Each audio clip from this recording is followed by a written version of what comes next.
ఈ ఎన్నికల్లో వైసీపీ మళ్లీ గెలవడం అసాధ్యమని ప్రముఖ ఎన్నికల వ్యూహకర్త ప్రశాంత్ కిషోర్ సంచలన వ్యాఖ్యలు చేసిన సంగతి తెలిసిందే. ఎన్నికలకు సమయం దగ్గర పడుతున్న తరుణంలో ఆయన చేసిన వ్యాఖ్యలు వైసీపీ శిబిరాన్ని ఆగ్రహానికి గురిచేశాయి. తాజాగా ఏపీ మంత్రి బొత్స సత్యనారాయణ మాట్లాడుతూ పీకేపై తీవ్ర ఆగ్రహం వ్యక్తం చేశారు. టీడీపీ అధినేత చంద్రబాబు కోసం ఏపీ రాజకీయాల గురించి ప్రశాంత్ కిషోర్ మాట్లాడుతున్నారని విమర్శించారు. విశాఖలో మీడియాతో మాట్లాడుతూ ఆయన వ్యాఖ్యలు చేశారు. రైతు భరోసా కేంద్రం తీసుకొచ్చాడు. రైతులకు బలోపేతం చేస్తూ వాళ్ళకి అన్ని కూడా డోర్ స్టెప్కి తీసుకెళ్ళి ఆలోచన చేసి ఆ కార్యక్రమం చేశాడు. ఆయన ఆలోచన అది.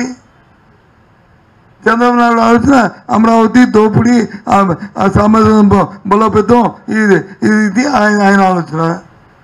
దానికి తగ్గట్టు ఆ అధికారులు వచ్చి దానికి తగ్గట్టు 1,20,000 కోట్లకి ఇచ్చి ఒక ప్రణాళిక తయారు చేసి అమరావతికి ఇచ్చారు. అది 20 సంవత్సరాలు 15 తయారవుతాడుకో 15 సంవత్సరాలు అవుద్ది. అదొక 5 లక్షల కోట్లు 10 లక్షల కోట్లు అయిపోద్ది. అప్పుడు రాష్ట్ర మొత్తం అంతా కూడా దోచి వచ్చని ప్లాన్ చేశారు.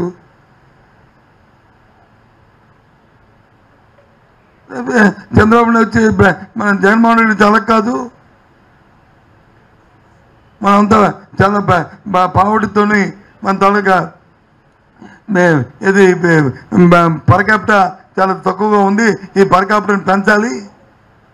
1,50,000 కాదు, మన నేషనల్ యావరేజ్ దాటి దగ్గరికి వెళ్ళాలని ఇప్పుడు 2,20,000 వచ్చింది పర్ క్యాపిటల్. ఎందుకు అది ఆయన వచ్చేసాడు. ఇది వాస్తవం కాదు చెప్పండి. నేను చెప్తుంది అబద్ధాలా?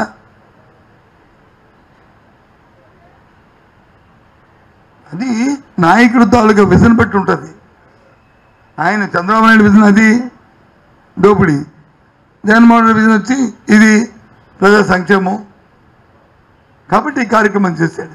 ఈ మధ్య సుయి అని ఈ ప్రశాంత్ కిషోర్ లాంటి చిన్న చిన్న సన్నాయి నొక్కులు వాడితే ఏం తెలుసు ప్రశాంత్? నువ్వు అర్థం అవట్లేదు. మేనేజ్మెంట్ తప్ప. నువ్వు మా దగ్గర పనిచేసినావు కదా 5 సంవత్సరాలు. నువ్వు ఏం చేస్తావు మాకు తెలుసుగా. మాకు ఎలాంటి ఐడియాలు ఇచ్చావు. నీ ఐడియాలని 100% అవలంబిస్తే ఎప్పుడైపోతాం. మాకు కూడా విజన్ ఉంది కాబట్టి, మాకు ఆలోచన విధానం ఉంది కాబట్టి.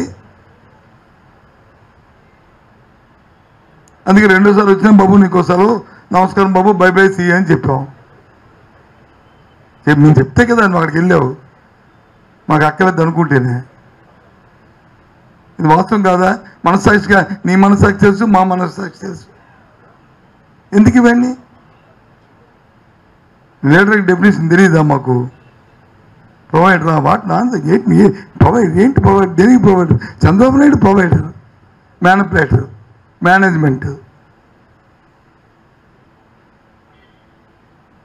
కాబట్టి లీడర్లు అనుకునే వాళ్ళు నాయకత్వం వహిస్తున్నప్పుడు దీర్ఘకాలం ప్రయోజనాలు దీర్ఘ ఆలోచనతో ఉంటే ఆ వ్యవస్థ కానీ ఆ ప్రభుత్వాలు కానీ బాగుపడతాయి.